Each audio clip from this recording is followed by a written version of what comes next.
Welcome back to Hoops HD Championship Week Video Notebook night or day number, Stalika? Day number 6. Day number 6, our official So the counter. week's almost half over. Yes, almost halfway through the week because we're 6 days into it, however that works. I'm your host, Chad Sherwood, joined by Joby Fortson, David Griggs, John Stalika. Rocco Miller will be joining us here in just a few minutes as well.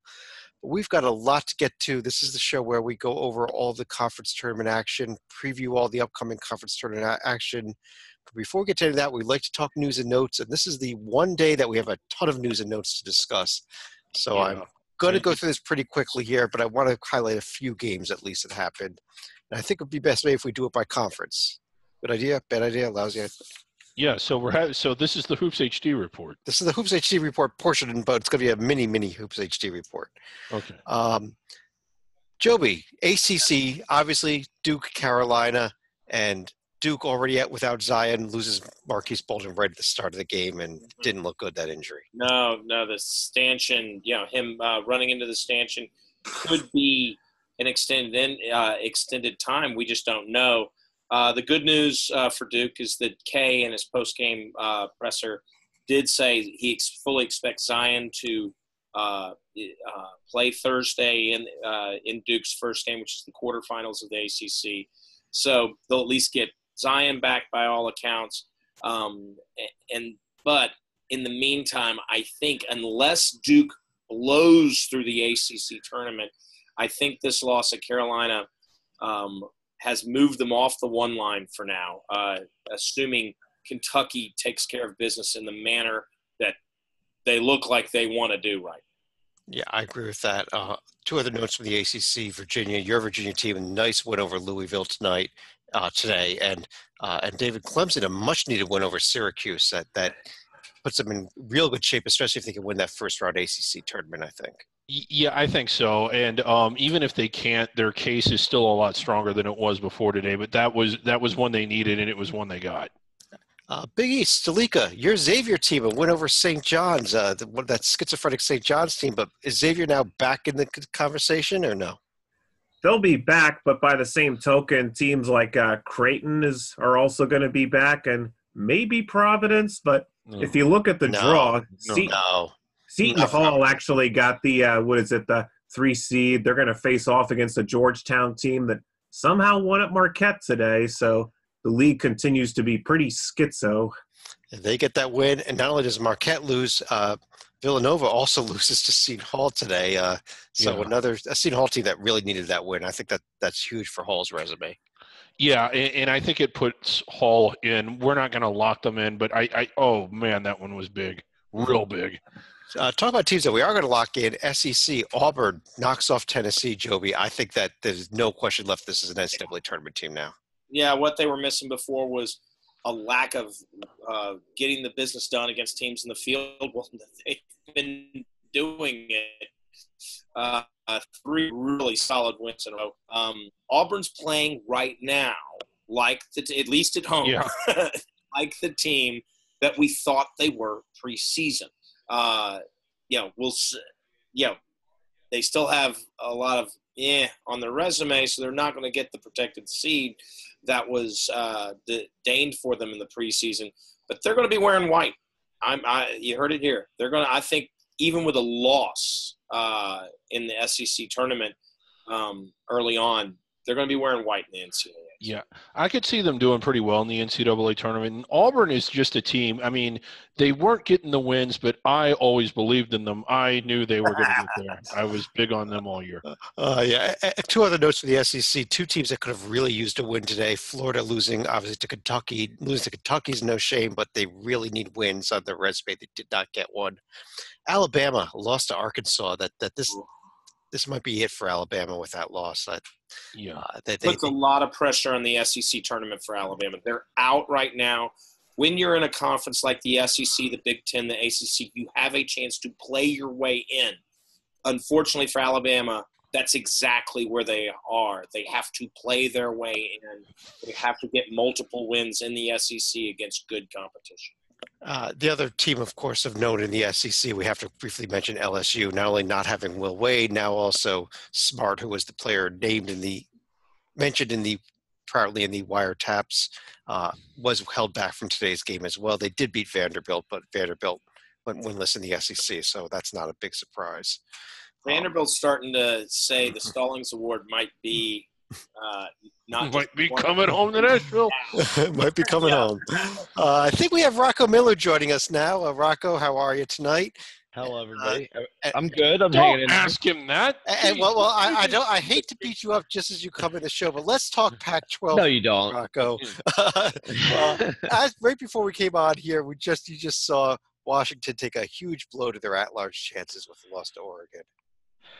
Yeah, it wasn't good. It definitely wasn't good. And the team honestly hasn't been playing that well the last 4 or 5 games. It's been a good season overall, and I think, with my heart of hearts, the NCAA committee will look at the body of work, which has been really good overall if you watch the team play. But if you look at the just results, I agree they haven't beaten anybody that's in the field, so that's a big concern.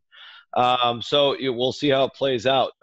There's still a lot to be controlled from Washington's standpoint in terms of just going out and winning the bid next week. So hopefully this is just a wake-up call from a Husky fan standpoint. But otherwise, it's an interesting case, and luckily it's in a year where there's a lot of problems around the bubble. I just hope losing at Cal wasn't hitting the snooze button. Of note, though, also the Pac-12, Arizona State does get the rivalry win at Arizona, so that does help their at-large case, I think.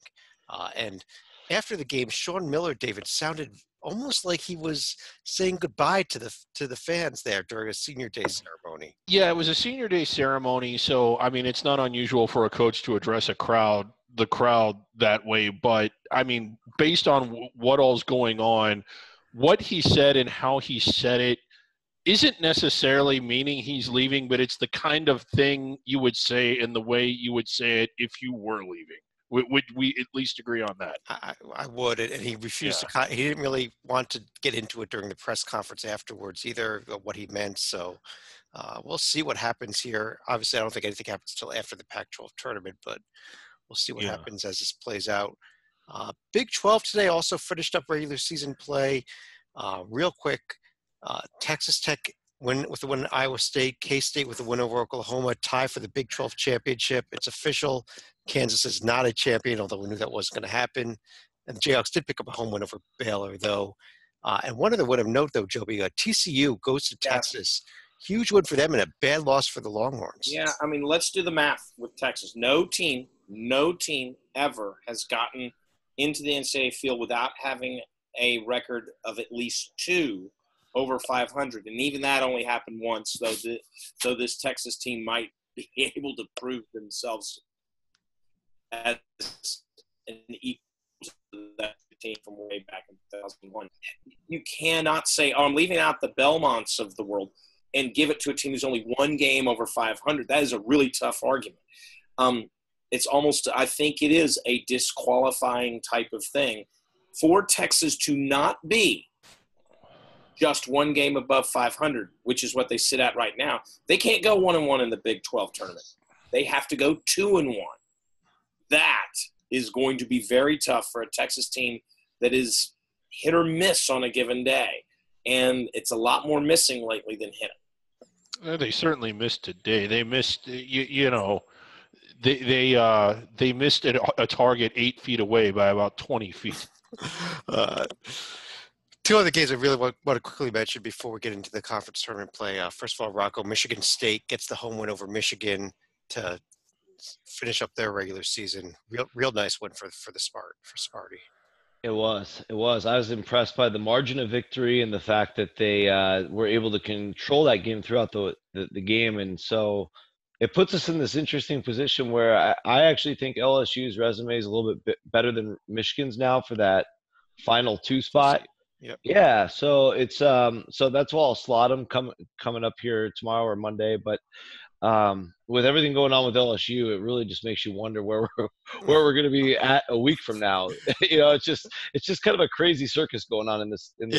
Especially what if LSU gets knocked out in the quarterfinals of the SEC tournament and just doesn't without their head coach or without one of their top. It happened last year, but just under a different set of circumstances. Yeah, Slika, Temple, nice win over UCF. Really helps their at-large chances too today. The Owls really needed that because Central Florida seemed to be pretty much banked in themselves with wins against Houston and Cincinnati. I guess on that note, let's go ahead and go to the conference tournaments. As we do, though, David, also we saw, not actually in the conference tournament, but we saw basically a conference tournament game, Penn with a win over Brown to get that final spot in the Ivy League. Before we started, I meant to remind you to mention that. So I forgot to remind you, but I'm glad you mentioned it. Yeah, it was, for all practical purposes, although not technical, a conference tournament game. It was the 4th and 5th team. They were close enough in the standings to where the winner of this game would have gone. Penn getting it done. So I don't know when the last time, if ever, the Big Five champion missed the NCAA tournament, but Penn has not missed yet. And on top of that, we've seen Penn play at their ceiling, and they're pretty good. We've seen them play at their basement, and they're not so good. But after an 0-3 start, they've finished 4th, and they have the caliber of team they need to win this. And they get Harvard. They get Harvard, so they avoid the home team Yale in the semifinal. They have the Ivy League tournament. Yeah, the last 2 nights, Penn has played extremely well against very good competition. They pressure on tonight with the knockout game, but they would not even be in that position had they not beaten Yale, who I dare say is better than Harvard and probably the best Ivy League team. Yeah. And if you missed a Harvard-Yale game the last time they played, I am sorry. It was great. Let's go to the actual conference tournament games, though. Rocco, let's start with you. With the first bid was handed out in the Ohio Valley Conference. We will have John Morant in the NCAA tournament. They beat Belmont 77-65. And I think America wins on this one because everybody wants to see John Morant in the tournament, and now – everybody gets their wish. So congratulations to Murray State. They are a better team than just John Morant. They've got a great nucleus, and they're playing well at the right time. So it's going to be fun to see them in. And I think your follow-up question would likely be, what do we do with Belmont? Right? Exactly. That is the other question here. Is Belmont in? Because I would love to see them in, and I think they're going to be a team that we're discussing on Selection Sunday, still in or out. Yeah, and I think so today is Saturday night, so mark your calendar. We're going to still be having this conversation a week from tonight, and it'll be a little bit more heated than it is right now. I do think Belmont, the way it shapes up with today's bubble, they barely squeeze in, probably maybe 1 or 2 spots in, give or take, depending on your opinion. But I do think they're in today. However, the odds are with all the opportunities for bid thieves, not only them, but like David did a good job of pointing out last night, the teams that are not in right now, the opportunities they have to play themselves in, like the Creightons, the Georgetowns, even the Xaviers, the Memphises, there's just so many variables where Belmont could easily get thrown out. I'd say the percentages would go against Belmont. However, as of this moment, they would still be hanging on to one of those Dayton spots with their 71 non-conference strength of schedule and over 500 winning percentage in the first 2 quadrants, which I think keeps Belmont in the conversation until the last minute. Right, and I think I saw a tweet from David Warlock from the NCAA about less than a week ago, said that on average, I think there's 2.8 bid thieves per year or something in that range. So we could expect, even if they're in as your last team right now, they will probably not be. There's going to be a couple spots that are lost above them, so that's one thing to consider as we go forward. But we also have to consider for Belmont, they also had a key player missing tonight, and that was OVC freshman Nick Mazinski, because he was a vital part of the Bruins front court, and Murray State went to town. They did, and again, with Mazinski, I think he averaged about 14, 15 points a game. He was good on the boards. He was certainly a huge part of their team. Now, they're still good without him, but they're certainly better with him. And when they played at Murray earlier this year, they didn't just beat him, but they beat him bad. So when you look at Belmont and when you look at Murray, I know Murray won the auto bid. We're not talking about the auto bid, but Belmont's profile and Belmont's season, I still think, even with the loss today, they outperformed Murray State. And I think they belong in the field. And the one thing that I will say is don't just look at opponent and what their rank is. Look at the games they won and how hard it was to win those games, how far they traveled, what those teams did at home when they won. Because when you look at Lipscomb, Murray State, and I want to say Austin Peay, those teams were a combined total of 33-5 at home. Belmont was 60% of those losses. They were 3 of the 5 losses. That's pretty good. That's harder to do by far than beating a top 50 team with a losing road record at home. All right. Well, we're going to have this debate a lot as we go ahead here the next week. So let's table the rest of it for now. Move over to a few other conferences. Select Belmont. Select Belmont. Missouri Valley Conference, quick note before we get to the games today. We do want to give a shout out to Barry Henson, who announced that he's not going to be coming back to Southern Illinois next year. But as far as these games, Joby, I'm the one that picked Northern Iowa to win this tournament. I'm looking pretty darn good right now after the 2 upsets today. I ironically still have Bradley in that final game. I kind of like the Braves going in that one. But, wow, I actually, I had Drake winning this tournament. And if you had said, well, Drake loses, I would go, well, good for Loyola Chicago for winning. Oops. Yeah, I mean, so don't look to me on the predictions. This Arch Madness is indeed madness right now. And luckily, hey, there's no bid thief here, but it is a shame that I always have a little bit of a disappointment when some of the best teams kind of on the cusp don't have a pathway to the NCAA tournament. And that's what's happened for Drake. Less so for Loyola Chicago. The sister had her fun last year in the final.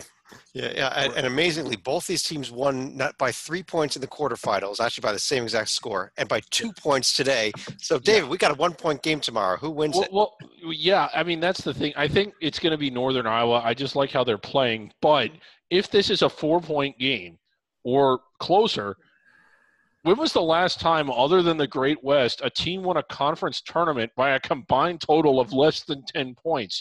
That is – we could see it if it's a close game tomorrow. Northern Iowa just seems to have a bigger head of steam going. I know that they had to sweat out the 2 wins in this one, but, I mean, that's who I'm going with. But what a win for Bradley over Loyola Chicago, who – especially after that quarterfinal game, I thought kind of had it figured out. And I remember thinking, oh, man, this is a team that has a lot of its nucleus back from a Final Four team. If they land on the 14 or 15 line, how big of a headache are they going to be in the round of 64? But now we don't have that issue. Go ahead. Oh, one more question for Rocco, but for anybody else. Is the Valley heading for the 16 line?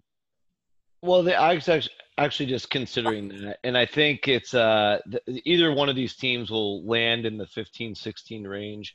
I don't think they're heading to Dayton though, because you look at Bradley. Bradley beat Penn State, and Penn State's a top 50 net team.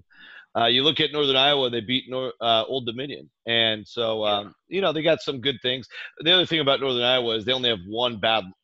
I mean, when you say bad, when you're comparing teams like this, we're talking quadrant 4.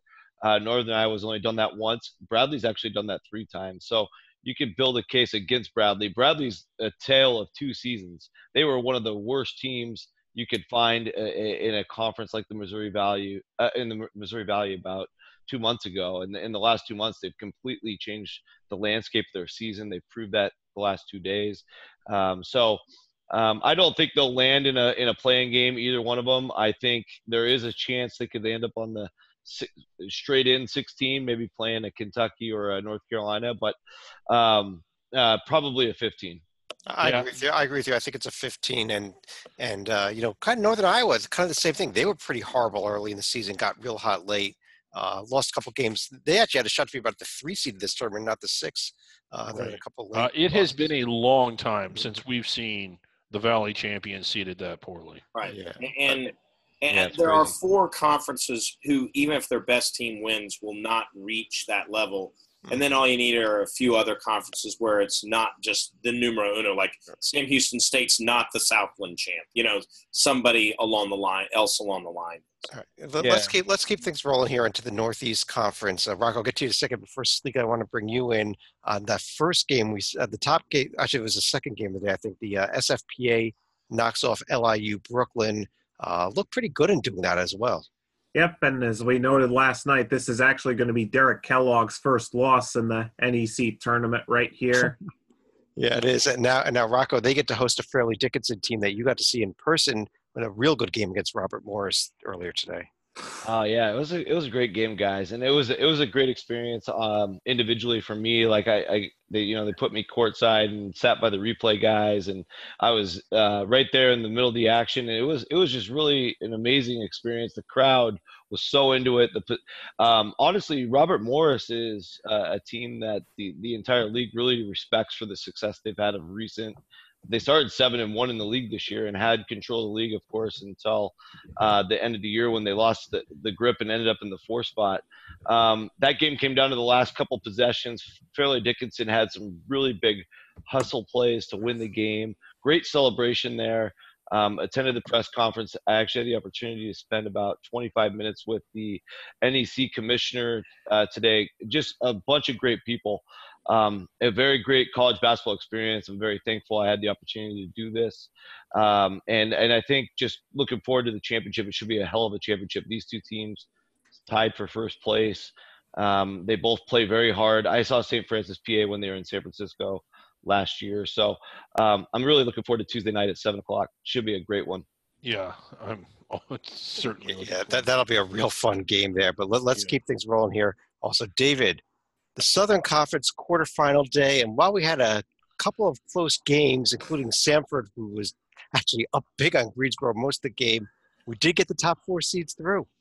Yeah, the chalk did hold, but it wasn't necessarily easy. Wofford, no problems with VMI. East Tennessee State, all kinds of problems with Chattanooga. I had a feeling about that yesterday.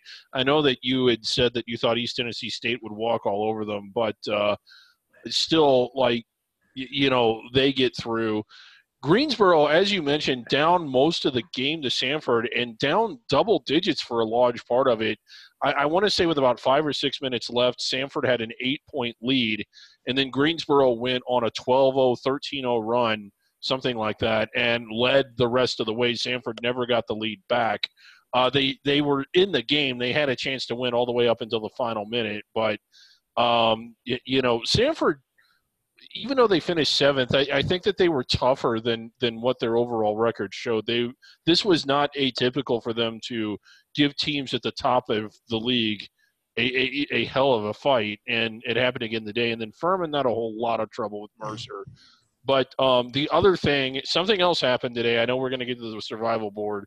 Wofford is in for sure. I think we all agree.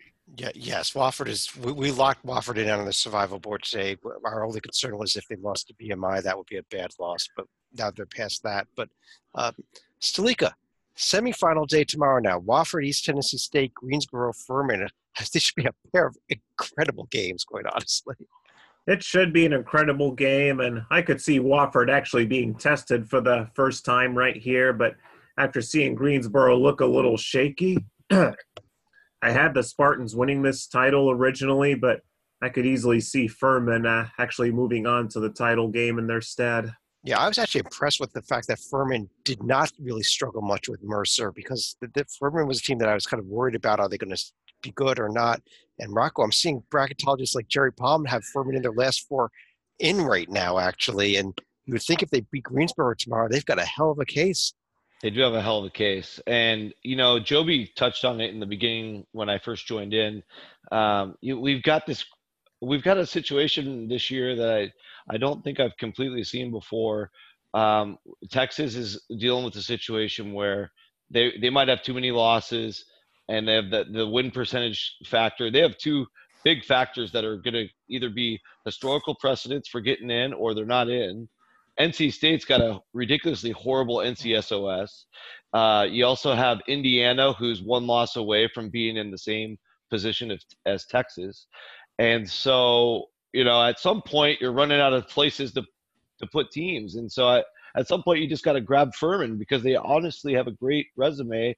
The only thing that's knocking them is the 300-ish NCSOS, which is why I'm still keeping them out. But I love everything else about them. All right. So huge game with them in Greensboro. Wofford, East Tennessee State, the early game tomorrow, and that's a very game East Tennessee State team, even though they haven't gotten the mentions that the other three teams have. Yeah, it wouldn't shock me at all if East Tennessee State won tomorrow. Joby, over in the America East, we saw one of the biggest upsets of championship week so far when Binghamton goes into Stony Brook and somehow comes out with a win and dominated most of the game too. Unbelievable. Now, I've been big on a Vermont UMBC final rematch the whole time from last year. Stony Brook was actually in the lead in the conference for a little while, and they slipped back once Vermont took control halfway through. But that being said, where is Binghamton coming from? Oh my, yeah, New York. I get it. but you're right. But oh my goodness, no one saw this coming, including me. Wow. Yeah, this Binghamton team was awful all season, and I expect them to get crushed Tuesday night in Vermont. Yeah. There was a reseed here. That's why Binghamton goes to Vermont. And Binghamton's J&G is like 330. I mean, it's really bad. There was over almost a 200-point difference in net between Stony Brook and Binghamton in this upset here today, David. And yeah, it wasn't more than 200, was it? We didn't get a third, did we? It wasn't more than 200, but it was like in the 180s. Yeah. It was somewhere in that ballpark. Right. But which is big. But yeah, UMBC Hartford game has a chance to be a pretty good one though Tuesday night. You think so? I think UMBC is a lot better. I think both of these semifinal games, the home teams win big. And how interesting is this? We've seen UMBC win at Vermont before. We saw it this year. The last two times they've gone in there, and last year it was so crazy because when UMBC won, it was a really exciting game. But my attitude was, that's unfortunate. Vermont was really good. They were good enough to win a game in the round of 64. UMBC, they're just going to go out there as a 16 seed and get crushed. But like this is, yeah. Okay. Sorry, I didn't. Okay, you're taking shots at Joby. Come on, let's keep rolling along here. Don't count out UMBC. They'll be in Columbia, South Carolina. I know. Yeah. To get back to the tournament. Okay, Stalika. All season during our Under the Radar podcast, when we got to the Metro Atlantic Conference, we kind of laughed and kept going because that's how bad it was. But if you look at these scores again, maybe not quite as close tonight, at least in this second game, but we've had every game within 10 points, and I think 6 points is the biggest blowout so far in this tournament. It's been a great tournament. Yep, and even Siena, who seemed to had their lead ballooning between 3 points and 9 points. They were never able to completely pull away from Ryder towards the tail end of the game. But the other notable result would be Monmouth continuing to move on over a Quinnipiac team that was favored to win in some circles. Oh, Hawks, right there. Yep. Monmouth Hawks. Rocco tomorrow. Iona, Siena, Canisius, Monmouth, the semifinals. Do you see an upset? And is it really an upset if Siena wins at home over Iona? It's really hard to say if it is because Siena is at home. These teams are so equal, as we've been saying every single day this week. So no, I don't think it's much of an upset. I think Monmouth, much like Bradley, is a tale of two seasons. They had an awful 1-12 non-conference schedule. They've been pretty legit in this conference since the conference schedule started. I think just 2 weeks ago they were in position to be a 3 seed, ended up on the 6 line, but now they're basically acting as the 3 seed. So, any of these 4 teams could make the final just as easily as anybody else. So it's going to be fun. It's going to be a fun pair of games tomorrow. And David, even though we talked about a huge upset in the America East, we had an even bigger one in the Summit League tonight. Yeah. What a day in the Summit League. Generally you're just kind of we've seen this before in the opening round. Well, not the upsets, but you look at the 1-8-2-7 game, and you normally think that it's you'll turn it on every now and then to see how it's going and follow the score, but you don't anticipate watching it. I think out of the 80 minutes today, I think I watched 78 of them. Well, here's a stat on Western Illinois. They've been the 8th seed 3 years in a row now. 2 years ago, they took South Dakota to overtime. Last year, they pressed South Dakota State but fell. They finally broke through this year. That's what it kind of came down to. They might want to think about winning more games during the season. Not in that situation.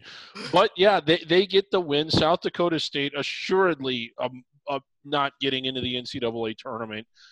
You kind of hate that for them. This was the team that came so close to beating, I want to say it was Ohio State a year ago, and returned so much of it. Kind of a disappointing year. As good as it was, they'll certainly be in the NIT. And then you're like, well, Omaha had arguably looked as good or even better than South Dakota State throughout conference play anyway. So it's theirs to win. They had to really hang on tight to win that game. Yeah. North Dakota gave them a heck of a battle in their first ever Summit League tournament here. But we are now set up, Salika. We got those 2 teams in, 2 more quarterfinals tomorrow. North Dakota State Oral Roberts, South Dakota Fort Wayne. Any type of predictions with those 2 games? I think Fort Wayne should win and set up what could be a de facto final between Omaha and Fort Wayne. And North Dakota State, I think they should have the home court advantage to some extent now that the South Dakota State fans will be headed home. Yeah, well, you still have the South Dakota fans there, though, so you got to remember that. But let's have a little more of an uphill climb against the Mastodons. We also had action today in the West Coast Conference. We got to confess here, we are recording this a little bit early. BYU San Diego is still going on as we record this, Rocco, although as we recorded, BYU is up about 20 points on San Diego. No, how about the way around? BYU, I'm sorry, down about 20 points to San Diego. I apologize. I just said that backwards. But let's talk about the Fighting Lorenzo Romars there and what they did to San Francisco tonight. I'm impressed.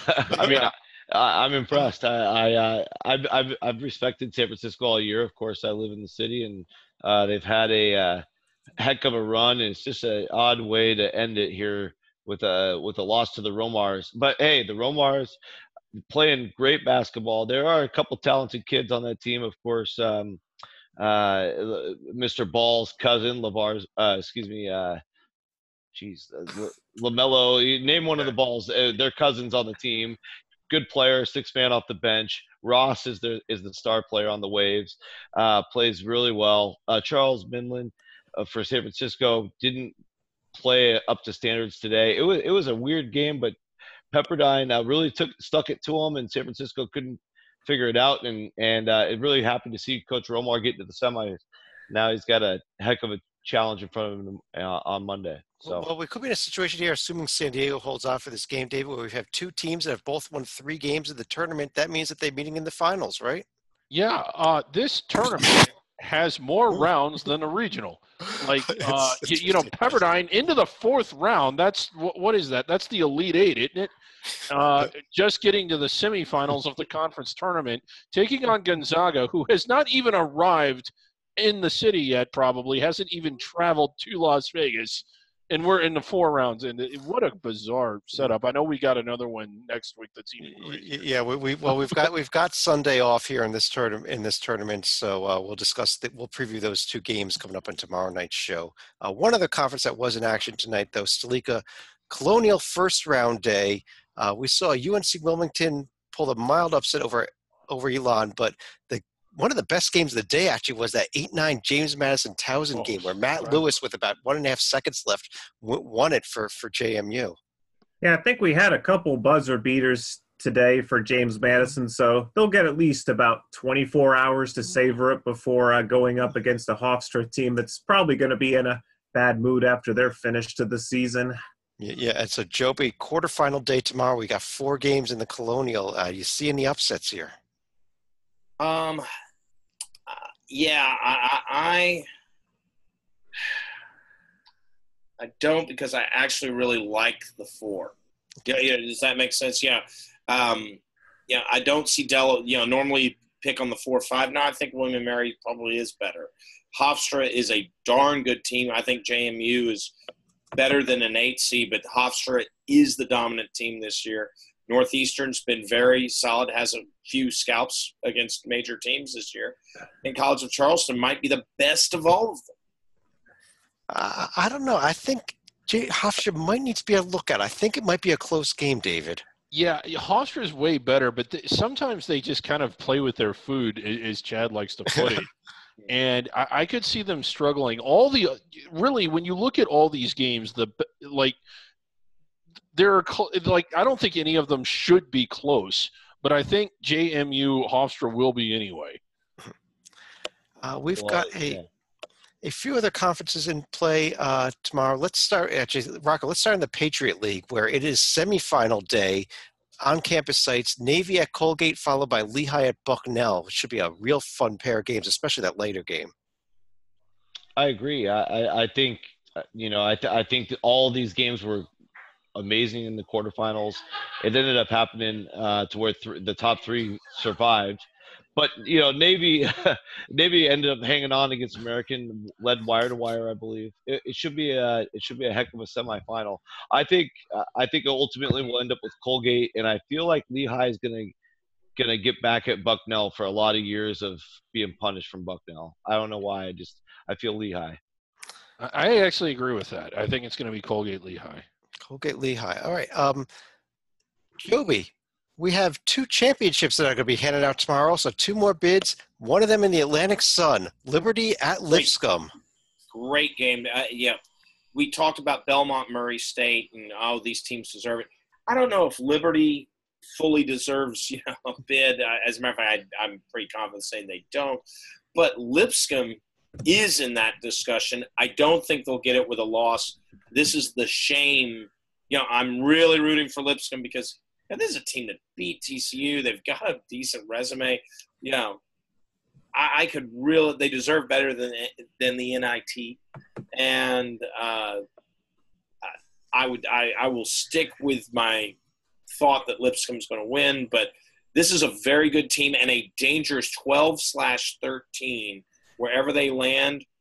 When you're filling out your bracket, if Lipscomb is in this tournament, you might want to seriously consider, taking a chance on him, especially if your bracket has bonus points for upsets.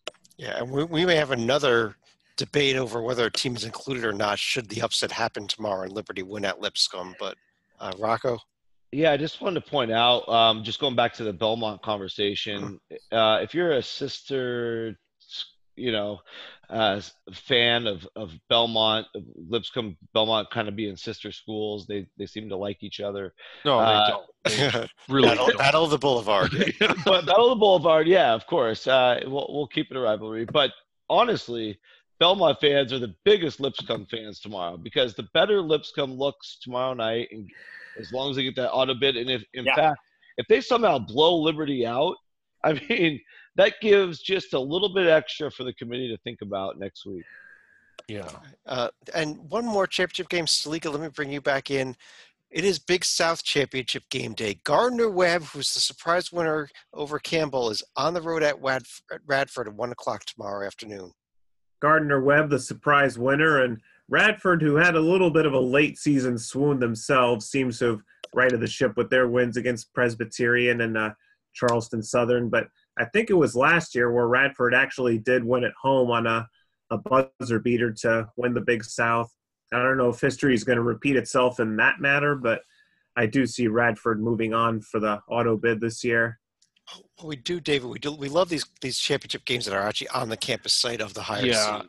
It's going to be a great atmosphere. You kind of hated to see Campbell go out. I know we talked about that last night, but wow, what an exciting day for Radford, its fans, its students, its team, its whole school to get to host this. So, and this is what you love. I think that this is the most desirable format. This is the way it should be done. The Ohio Valley, I know we already talked about it. They did have a great environment tonight and last night, so I'm not going to say that wasn't pretty cool, but all in all. But that was only because Murray State fans travel so well. Right. For the under the radar conferences, I think this is the way to structure a tournament. All these conference tournament brackets we've been going over are on the website right up there, along with the rest of them. There's a few others that'll be posted here. And coming up Sunday also is the conclusion of all regular season play, the American and the Big Ten. One game to really circle is Houston-Cincinnati tomorrow too in the regular season. But Let's go ahead and move over to our survival board. Yeah, big day today. I mean, this is where we. Oops! I screwed up. Okay, you didn't see that. Heading into today, we had 277 teams left on the survival board, 28 of which had been locked in or clinched a bid. Right. Yeah. David, there's a bunch of different types of type here. Bold, italics. What's going on? Well, the bold teams are teams that are in the tournament, even if they are eliminated from the conference tournament, or if they're still playing tomorrow, albeit there's not many regular season games left. They're in the tournament, even if they lose out. The italics, maybe they're in, maybe they're not. Those are the teams that we're telling the committee they need to look at. And again, this is I should have started by saying this is a tool for the selection committee. It's available to them. They can just come and log in. They have internet at the hotel, so they can kind of get an idea of the teams they should be looking at, the teams they should be taking, and the teams they don't need to worry about. Correct. Yeah, and then the regular type teams, and that's the vast majority of them, they're the ones that need the auto bids to get in. Right. And heading into the day today, we had 277 teams remaining. As a result of what played out today, we're down to 253. It will be 252 in about another hour here. Like I said, the city. Once BYU loses. But we can probably take them off right now. So basically it's 252. 31 have now locked or clinched. We've locked in a couple teams, notably Wofford and Auburn, locked in based on what they did today. And we had go down here to the Ivy League. I'm sorry, the Ivy League, not the Ivy League, the Ohio Valley. Where is it? Yeah. You see our first team in bold in all caps, Murray State. Yeah. But Belmont's still on the board. Belmont is still on the board, yes. On that note, David, I also have an issue I want to discuss because last night we've been trying to we were trying to solve some of the NCAA's problems. Yeah, fix some of the problems in college basketball, and just we're doing two things: fixing problems and coming up with ideas to make it better, and reaching out to people that we think that can help and that would want to help, and that could basically see what they can do about it. And you wanted to fix the problem of uniform colors sometimes being wrong, and you reached out to the principal from Saved by the Bell. Really? Well, I figured why not see what the guy that plays Mr. Belding could do about it. David, I think it's time to solve a real problem. And with what's been going on with especially at LSU and the fact that there is problems in college basketball with people getting paid or alleged to have been getting paid and money going to recruits. This is a problem. This is a major problem. We've got to clean it all up. Yeah. So tonight we're going to reach out to somebody that can really get it done. Okay, good. Because I got to say, we've reached out to some of the people you've been reaching out to, Chad, are just utterly ridiculous. Well, this is someone who can really get it done. Okay. Warwick Davis. You may know him as Willow or as Wicket the Ewok from Return of the Jedi. Chad. Yeah. What makes you think this person's going to get anything done? Why not? College basketball has become a complete mess with allegations of money being played to recruit players in certain schools. Can you kindly fix this problem as soon as possible? Thank you. Warwick Davis can get things done. We know he can. He helped the resistance blow up the Death Star, did he not? That was a movie, Chad. That was a movie. He's going to help us solve college basketball's problems. Thank you, Warwick. On that note, let's run any final thoughts. Joby, let me start with it. Well, we mentioned this as we are going through the SoCon. People have been listening to this podcast now. I've been on the SoCon soapbox for a long time supporting him. Tomorrow, I think we really do have kind of because chalk held a fun winner may just take a bid between Furman and UNC Greensboro. UNC Greensboro's one issue. They don't have wins against teams, who've done a lot, Furman being the biggest. Beat Furman again, and you only lose to Wofford, it's not the end of the world, and UNC Greensboro might be able to go over the top. Furman has the Villanova win, but has been a little more lackluster in conference. This will make up for that lackluster in conference in spades, particularly if Furman wins. I truly do believe that the SoCon will be sitting with 2 bids thanks to tomorrow's game in semifinal game. Rocco, you're up next, and might we be talking 3 bids, by the way? But Rocco, you're up next. Yeah, well, I mean, speaking of three bids, I think the way the Huskies have played the last four nights, and Arizona State's actually picked up a couple of road wins today. Got a big road win against their rival Arizona. Only big just from a historical standpoint, and that is a very tough place to win. I don't care how down Arizona is. That's a tough win. Arizona State, of course, winning at Oregon State their last game before that. I think the Pac-12 is almost in prime position to get a third bid, much like the Atlantic 10 did last year in the almost exact same scenario where Rhode Island ran away with the conference. St. Bonaventure was bubblicious all year. And then Davidson won the auto bid. And sure enough, Davidson, Rhode Island got in no problem. And St. Bonaventure went to Dayton. I think that could happen with the Pac-12. But the other piece of my final thought is I think Belmont, in the Murray State situation, it's going to be heavily debated, as we said earlier.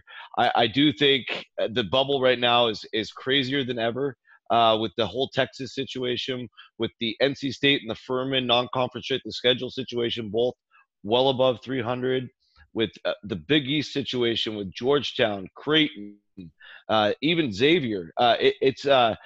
This next week's going to be more chaotic in different ways than we're used to dealing with, and I'm looking forward to just seeing how it shakes out. It's going to be a fun week here. Salika. Going back to the Missouri Valley, Bradley has actually been to a Sweet 16 as recently as 2006 when Jim Les was coaching there, but the last time they actually won the conference tournament was 31 years ago, back in 1988. If they win tomorrow, this would only be their third NBC tournament title in their program history. Was that the Hersey Hawkins team? Very well would have been. All right. See, I got a little bit of knowledge here now and then. David, let me finish out the show. Kind of building on what Rocco said, it just seems like every year we always say the Bubbles Week, and every year we say, well, we've never really seen this scenario before. And I guess this year is just like every other year, like the Bubbles Weekend, we're seeing things we've never seen before. Like when you look at Texas and Indiana, I just don't know. It's so hard to guess. First of all, it's hard to evaluate what I think of those types of profiles with Seton Hall, although Seton Hall kind of stabilized themselves today, and St. John's and Syracuse and a few others. And you don't really know what the committee is going to do with that either, because if the committee took both Texas and Indiana, I may not agree with it, but it's far from outrageous because there are reasons to take them. But what I would really like to see is I really think Belmont deserves to be in the field. I almost think it sends the wrong message, should not take a team like that, because basically it says that the path to the tournament is to play by games and then beat good teams at home that aren't good on the road. Well, I guess we'll find out a lot of those answers 1 week and a few hours from now. But on that note, I do want to thank everybody for joining us. This has been our 5th, 6th, 7th, who knows what number night of championship week. We'll be back again Sunday evening with another video podcast. But on behalf of John Salika, Joby Fortson, Rocco Miller from Bracketeer.org, and David Griggs, I'm Chad Sherwood. Thanks for joining us, and we'll talk to you again real soon.